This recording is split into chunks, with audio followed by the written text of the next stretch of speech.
পাক পাঞ্জাবের বাহাওয়ালপুরে জৈশের সদর দপ্তর গুঁড়িয়ে দিয়েছে ভারত। একেবারে জঙ্গি ঘাঁটিগুলোকে টার্গেট করে ভারতীয় সেনা হামলা চালিয়েছে। আর মাত্র কয়েক মিনিটের অপেক্ষা, তারপরে কিন্তু এই অপারেশন সিন্দুর নিয়ে একেবারে বিস্তারিত সাংবাদিকদের মুখোমুখি জানাবেন সেনাবাহিনীর কর্তারা। তার আগে আমি ওয়ার রুমে চলে যাব। অতনু হালদার রয়েছেন আমাদের সঙ্গে। অতনু, খুব সিগনিফিকেন্ট, প্রথমত একেবারে নিরীহ পর্যটকদের উপরেই হামলার ঘটনা পেহেলগাঁওতে।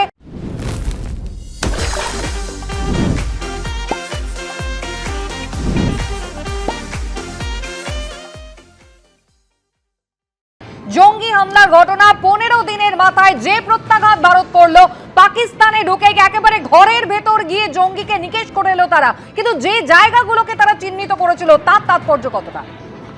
দেখো, আমি তোমাকে যেটা বলছিলাম যে গতকালের যে অ্যাটাক, এটা একদম মূলে আঘাত করেছে ভারতীয় সেনাবাহিনী। তুমি জানো যে ভারতীয় সেনাবাহিনীকে এই ব্যাপারে প্রধানমন্ত্রী বৈঠক করে পূর্ণ স্বাধীনতা দিয়েছিলেন যে কোথায় অ্যাটাক করা হবে, কবে অ্যাটাক করা হবে, কাদের টার্গেট করা হবে, এই সমস্ত সিদ্ধান্ত ভারতীয় সেনাবাহিনী নেবে। এবং তুমি যদি দেখো যে কালকে যে 9 জায়গায় অ্যাটাক করা হয়েছে, তার মধ্যে কয়েকটা জায়গা যেরকম পিওকের মধ্যে রয়েছে, ঠিক কয়েকটা জায়গা আবার একদম পাকিস্তানের মাটিতে রয়েছে। এইগুলো সমস্ত কি যে জায়গাগুলোকে টার্গেট করা হয়েছে, এগুলো সব হচ্ছে জঙ্গি ঘাঁটি। কাদের জঙ্গি ঘাঁটি? একদিকে লস্কর-ই তৈবা, অন্যদিকে জৈশ-ই মোহাম্মদ এবং হিজবুল মুজাহিদিনও রয়েছে।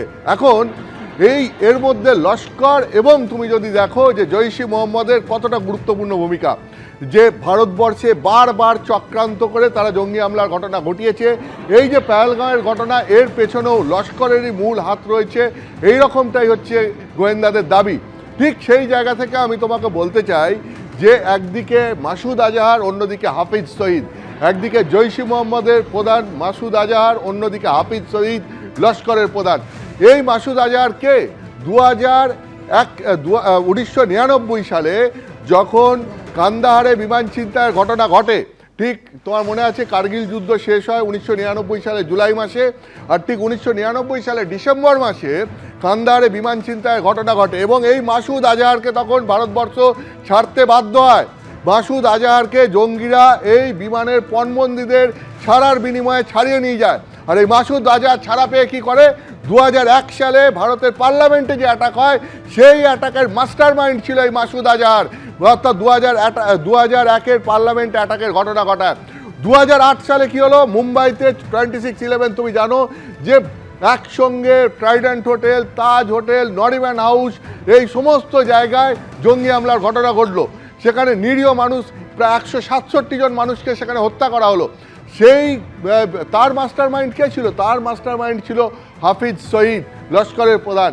তো এই মাসুদ আজহার, হাফিজ সঈদ, একদিকে লস্কর, অন্যদিকে জৈশ-ই মোহাম্মদ।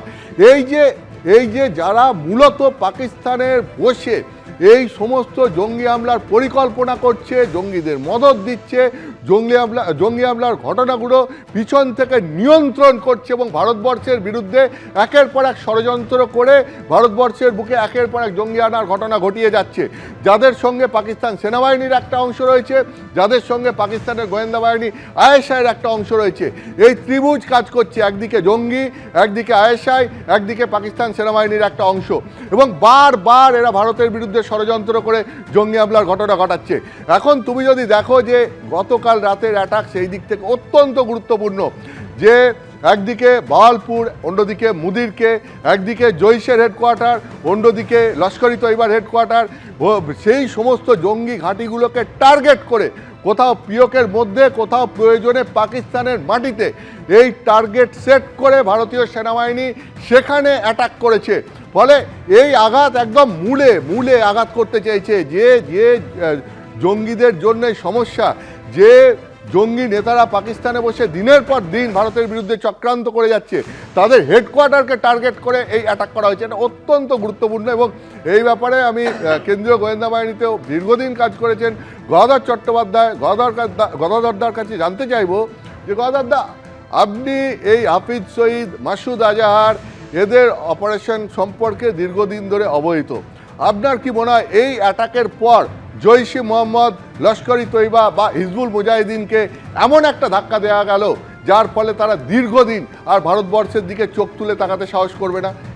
দেখুন, নিঃসন্দেহে এই যে আঘাতটা হয়েছে, এখন 9টা ক্যাম্পকে ডিমোলিশ যে করে দিয়েছে, এটা নিঃসন্দেহে একটা বড় পদক্ষেপ। এবং 1989-এর পর যখন থেকে আপনার এখান থেকে সৈয়দ সালাউদ্দিন অর্থাৎ সৈয়দ সালাউদ্দিন হিজবুল মুজাহিদিনের চিফ, যেটা হচ্ছে জামায়াতে ইসলামী জেএনকের যে মিলিটেন্ট অর্গানাইজেশন, সেটা হচ্ছে হিজবুল মুজাহিদিন, এবং এ হচ্ছে কোঅর্ডিনেটর মাইন্ডেড ইউনাইটেড জিহাদ কাউন্সিল যেটা আছে পাকিস্তানে, তার কোঅর্ডিনেটর হচ্ছে কিন্তু মোহাম্মদ সালাউদ্দিন। এবং এই সালাউদ্দিনের ঘাঁটিতে যে আঘাত করেছে এটা বড় আঘাত। এর দুটো ইফেক্ট, একটা হচ্ছে সৌদ কাশ্মীর থেকে যেসব মিলিটেন্ট পাকিস্তানের ট্রেনিং নিতে যাচ্ত তারা কিন্তু সেই লাইনটা এখন বন্ধ হয়ে যেতে পারে, কারণ সৈয়দ সালাউদ্দিন হচ্ছে মেন প্রমোটার।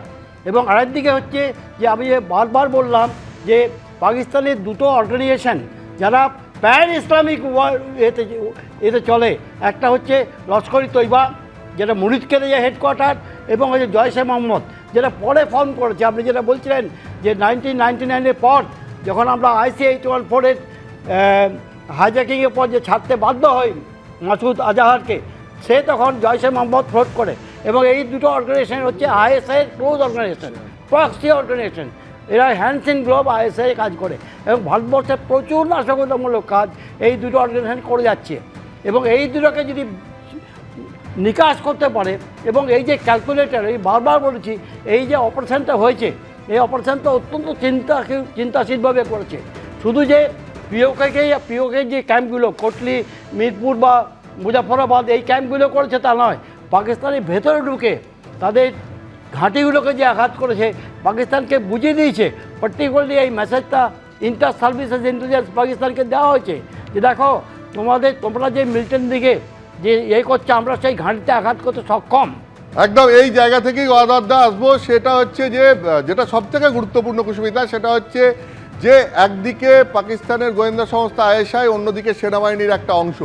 তুমি যদি 26/11/2008 সালের মুম্বাই অ্যাটাকের ঘটনা দেখো, সেখানে কাশব ধরা পড়ার পর কাশব পুলিশকে যে স্টেটমেন্ট দিয়েছিল বা পরে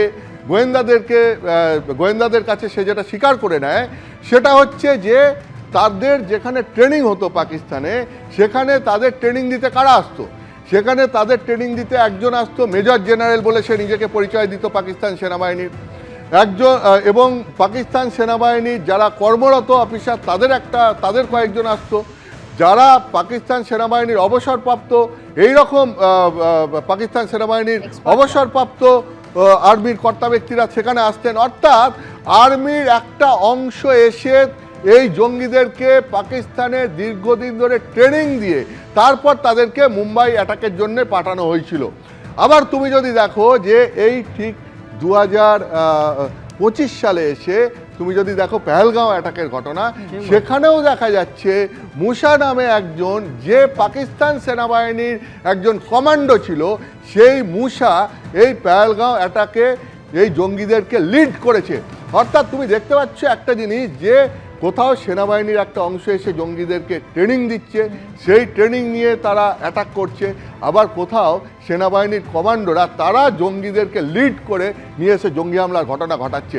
অর্থাৎ যেটা দেখা যাচ্ছে যে পাকিস্তান সেনাবাহিনী কোথাও সরাসরি, কোথাও পেছন থেকে এই ভারতবর্ষের বুকে যে জঙ্গি হামলার ঘটনাগুলো ঘটছে সেখানে যুক্ত।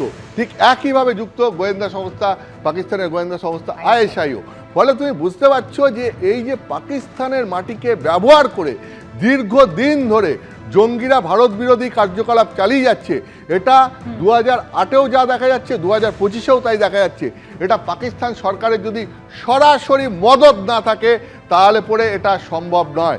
এইখান থেকেই আমি ব্রিগেডিয়ার দাসের কাছে আসবো, তার কাছে জানতে চাইবো যে ব্রিগেডিয়ার দাস, একটা জিনিস আপনি বলুন যে এই আঘাত শুধু জঙ্গিদের ওপর আঘাত নয়, যদি আপনি যদি খতিয়ে দেখেন তাহলে এটা পরিষ্কার বোঝা যাচ্ছে যে এটা পাকিস্তান সরকারের ওপরও আঘাত। তার কারণ পাকিস্তান সরকারের মদত ছাড়া পাকিস্তানের মাটিকে ব্যবহার করে দিনের পর দিন এই হাফিজ সঈদ, মাসুদ আজাহাররা ভারতবর্ষের বিরুদ্ধে চক্রান্ত করতে পারে না, জঙ্গি হামলার একের পর এক ঘটনা ঘটাতে পারে না। তো এইটা নিয়ে আপনি কি বলবেন, যে এরপর কি পাকিস্তান যেহেতু ওখানে মৌলবাদীরা ডমিনেট করে, ফলে তাদের চাপে পড়ে এবার পাল্টা কোনো আঘাত হানার পরিকল্পনা করতে পারে বা চেষ্টা করতে পারে?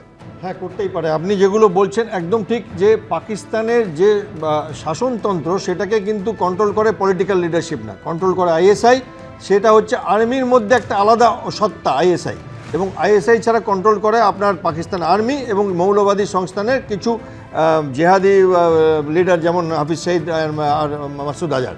এবার হচ্ছে যে এরা মানবে না, কিন্তু এই আঘাতটা এবং তাছাড়া অন্যান্য যে অ্যাকশানগুলো ভারতবর্ষ এখন নিচ্ছে সামরিক ছাড়াও ডিপ্লোম্যাটিক ইকোনমিক অ্যাকশান, জল বন্ধ করে দেওয়া, বাণিজ্য বন্ধ করা, এতে এদের একটুখানি শ্বাসরোধ হবে এখন এবং এই অ্যাকশানটার পরে তারা একটু সময় নেবে।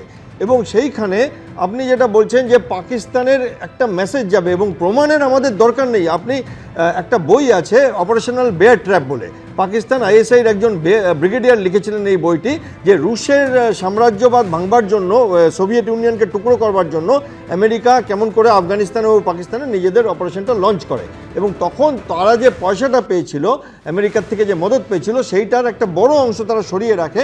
ভারতের 1971-এর ওই যে জেনারেল নিয়াজি সই করে দিচ্ছেন, 1 লক্ষ সেনা প্রায় হ্যান্ডওভার করছেন, সেইটার অপমানের বদলা নিতে।